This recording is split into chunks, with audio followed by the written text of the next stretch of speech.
Jim Knieriem here, Farmer Jim at Comcast, Farmer Jim at CapeCodComcast.net. Today is April 2nd. We're at the State House in Boston. It's Agricultural Day, and we're going to do a series of interviews with young farmers, old farmers, state legislators, senators, and if we're lucky, we're going to get Governor Deval Patrick. There's one thing I need everybody to remember: farming is involved in everything that you do in your life. So today we're going to try to get the important facts of farming in Massachusetts out.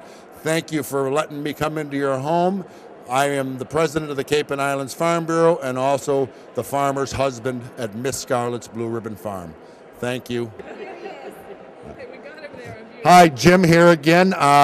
Just stumbled across one of the most important people in agriculture on Cape Cod and one of the most important people that represent our youth on Cape Cod and one of the leaders of the local 4-H group out of Falmouth and Alchemy Farm.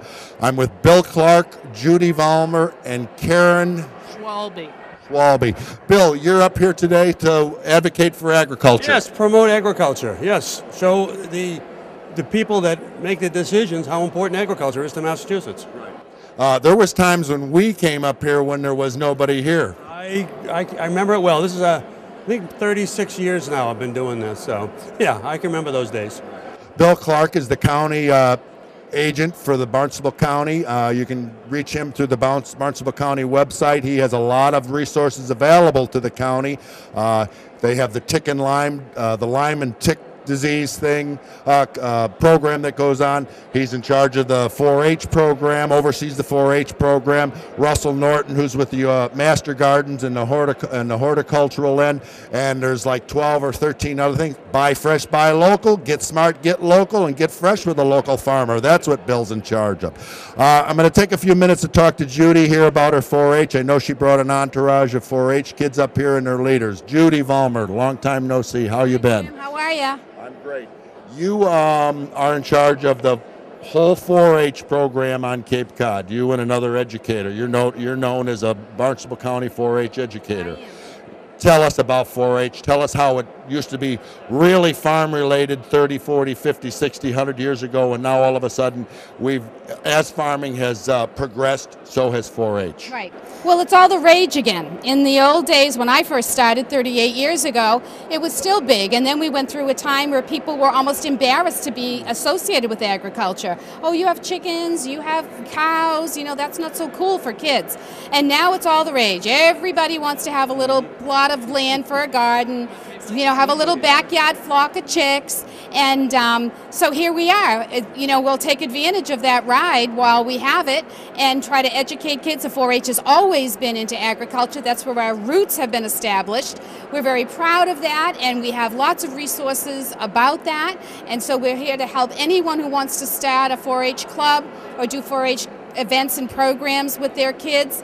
We're here. We always have been here. We always will be, hopefully. Right, and your big pinnacle of the year is usually at the Barnstable County Fair, which is the third week of July. Yes. We have food We have food. A 4-H'er has to do a project every year, and they do it with mentors, and mentors being a 4-H leader or being their parents. They can choose from livestock. They can choose from public speaking. They can do gardening, they can do all sorts of things, and they have to record that, and they have to keep all of that stuff documented, and all that is judged or not judged or graded, but it's judged and graded. But it teaches responsibility, it teaches some ethics, it teaches some morals, and it gives young people integrity. How many 4-H'ers are involved on Cape Cod? Well, it depends. We have different kinds of clubs and projects. We have after-school programs. We have what we call the traditional club, such as what Karen would be a leader of, school programs. So in general, we reach about 10,000 kids.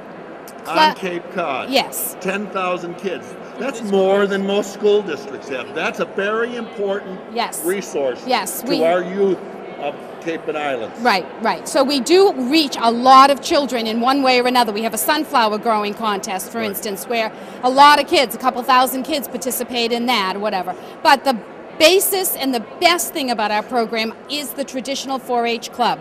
The kids that are here today from we're visiting the State House are ambassadors in our 4-H program, so they do public speaking and leadership programs. So they're here today to be that 4-H ambassador and tell the story about what 4-H is to them, why it's important to them, and share that with their legislators and senators and other people here, the dignitaries in our communities. Right.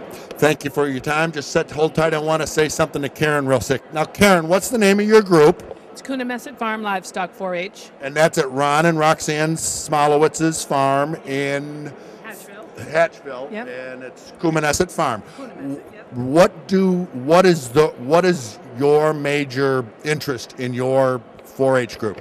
Primarily to have the kids get familiar with livestock. We work with the alpacas, the donkeys, the goats. Some of the little girls work with the rabbits. It's to socialize the animals to people and then in turn take the animals out to the farm members so that they are able to experience what a farm animal is like. Right. And how many children are involved in your 4-H club? I have a dozen right now. A dozen, 12. Yeah, because we're working with animals, we need to have some pretty close supervision. Right. They're broken into groups based on their ability. Right. The older ones working with the larger animals. Right. And you have a passion for what? Goat farming. And what type of goats do you raise? Nigerian dwarfs. And where's your farm? Tompton Farm, which is part of the co-housing community Alchemy Farm right next to Coonamessett Farm. Right. So in the rural part of Hatchville. Right. Karen, Judy, it's been my honor and pleasure. I've known Judy forever. Karen, I haven't seen you since at the Barnstable County Fair, but you'll see us at the Barnstable County Fair. And just tell Cape and Islands people how important agriculture is to Cape Cod. We don't eat without it. Yes, it's very important, and please support all of these programs that do support agriculture in our county. Thank you for your time, guys. And on the 8th day, God looked down on his planned paradise and said, I need a caretaker. So God made a farmer.